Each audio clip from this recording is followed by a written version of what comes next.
It's the spectacle of using such a destructive machine in an artistic fashion. Hi, I'm Brian, and I'm a chainsaw artist.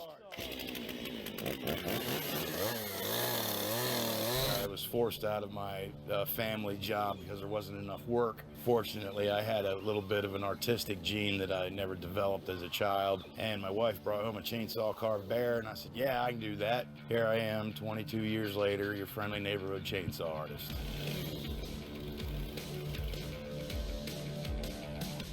My new favorite is the peacock. We got a German Shepherd mailbox, blue heron. I've made a very good living off of bears. A bald eagle. One of the more delicate items that I carve with a chainsaw is a hummingbird. All of my wood is recycled. It would have normally went through a chipper and turned into mulch or something like that. I'm giving the trees a second lease on life. And remember, folks, don't try this at home. I started using chainsaws when I was 8.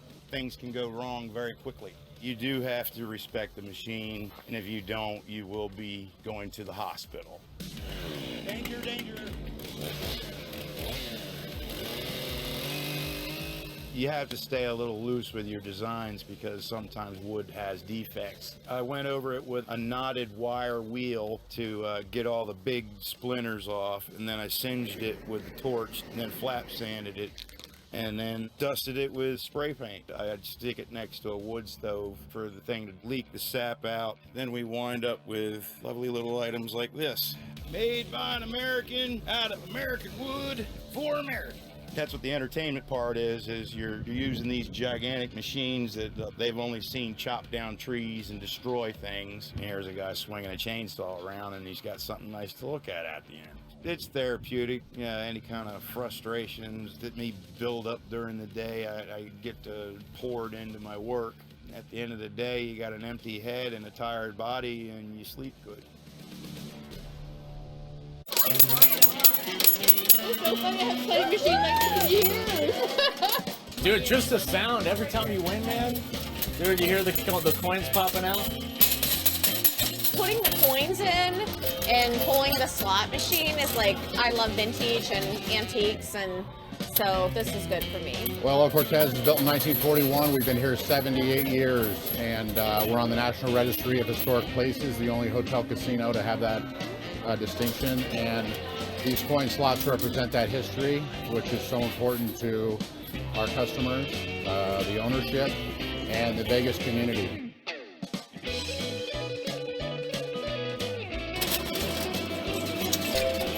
We walk through to use the restroom, and when you hear the coins drop, it brings you back to when you were younger. We used to go to Atlantic City and play with coins. It was just a little nostalgic. A little more fun, and you gotta have black hands.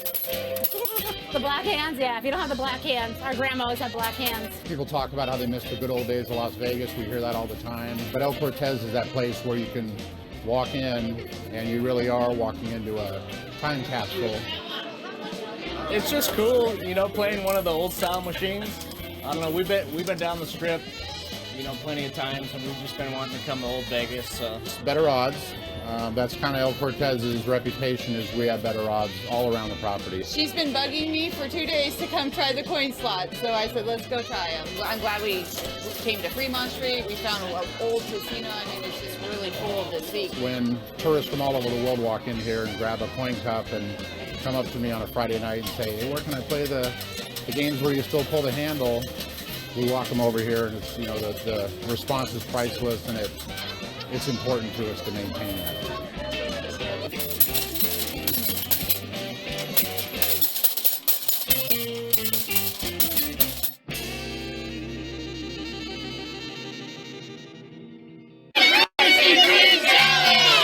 This is the Krispy Kreme Challenge! This is crazy! Yeah, baby! Oh, yeah! This is the best race they could ever participate in.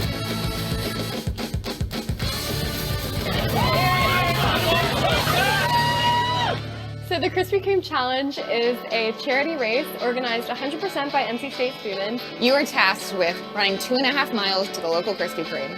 You have to eat 12 donuts. And I mean all 12. as fast as you can. and then run the 2.5 miles back to NC State to kind of test your physical and gastrointestinal skills. I'm gonna puke. Oh, I feel like I'm gonna throw up. I think I might be able to get 8 this year. It's a challenge every time. Oh, my mother is watching. I'm not a man with a large stomach. A little sick. I'm feeling great. I didn't eat one. Terrible idea. This is the hardest part by far. I covered it with water and smushed it to get the sugar off. Most of it ended up in my hand, but it's fine. I did not expect to eat 12 donuts. I ate one last year. Definitely a game changer. So the Krispy Kreme Challenge is a charity race organized 100% by NC State students who dared one another that they couldn't travel the 2.5 miles to the local Krispy Kreme, eat 12 donuts, and run back. And it was a race. Since its inception, it's grown so much. Members of the community will come from far and wide. Halfway home, most of the elephants survived. I gave a couple away, but other pulleys Brings us back every year. We drove 6 hours from Atlanta to come here. It's our 11th year. Come down from Syracuse every year for the challenge. Every year, a different costume. This year, we're old fat wrestlers. Yeah! It's challenging, but it's super fun, and it's all for a great cause. We're running for Tucker. He's in the UNC Children's Hospital. His brother Mateo makes these Cajun runs races. All the proceeds go directly to the UNC Children's Hospital, which is a hospital that treats children regardless of their family's ability to pay. We estimate the check amount on race day and present it right before the race. It's really exciting. We are their largest unrestricted donor. We've donated over $1.67 million to date. We get representatives, patient ambassadors from UNC Children's who come and judge the costume contest. And I think some of their favorites tend to be Disney princesses and really crazy out there costumes. We have a lot of group costumes, which we love. We're addressing the pink elephant in the room, which is women's health. We're going to add it back with our Addy elephants. The streets of Raleigh look more decorated or more costumed out on Krispy Kreme Challenge Day than on Halloween. People came dressed in full face paint with wigs, and it's incredible. So it's always fun to see what people come up with for costumes on race day. What's the other side say? You're alive. We saw the donuts, we ate them up, and then we took them down for the count. 1, 2, 3. Oh yeah! Last bite. I think everyone can and should run the Krispy Kreme Challenge. It combines physical activity and a great food in North Carolina, and it shows what a local community can do with a common goal in mind.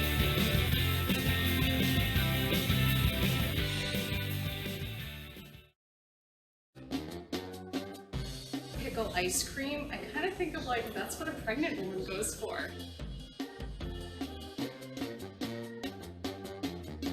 We wanted to do a unique dessert.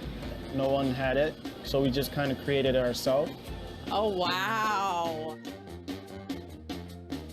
It's really light. It's really tasty. It doesn't taste like a pickle. It tastes like a cucumber. We use fresh pressed cucumber. It's sweet. I'm surprised. I really like it. It's really refreshing.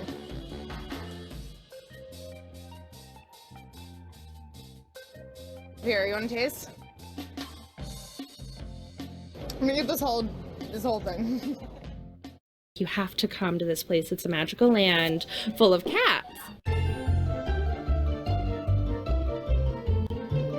Everywhere we go, we'd always Google what's the cat thing to do in Amsterdam and London and Japan. When we were toying with the idea of starting a cat rescue and a cat cafe, we thought, why not add arcades to the mix? There's 3 actual arcade games in here that are all free play, and then we have the lovely claw machine, which the cats like to climb into. It's nothing better than, having to play the game and then having the cat sit on top of it too. Sometimes I see them play with the Pac-Man or play with the Galaga machines. It's so cute. It's $15 entry fee to come in, and you get a drink with that as well. You come here and you're interested in just hanging out with cats, and then you have to fall in love with them. Our adoption fee is $100 for one cat and $150 for two. So as long as they've kind of brought all of the necessary items with them for adoption, they can take a cat home the same day. I came and visited and I fell in love with multiple cats, and I ended up adopting one 2 days later. It's so therapeutic. You can just lay down and cats lay on you, and it's really nice and comforting to be here.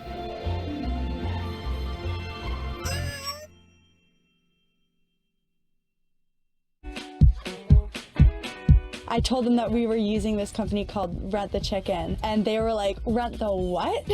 Rent the Chicken provides a great way for somebody to get the experience with support and all the supplies you need without having to buy chicks and raise them. You can always close this door at night so the chickens can stay warm inside their coop. Every chicken has its own personality. Some will decide they like to just sit in their coop all day and lay eggs. If you don't have any experience with animals or chickens, you don't have to spend all your time chasing chickens around. Come here, baby! There is an extreme difference in taste between farm fresh eggs and eggs that were raised inside. Every day, typically between 9 and 3 during the day, they will lay their eggs. We provide a bag of freeze-dried mealworms for candy for the chickens. The more time you spend with them, the happier they will be. My friends think we are nuts.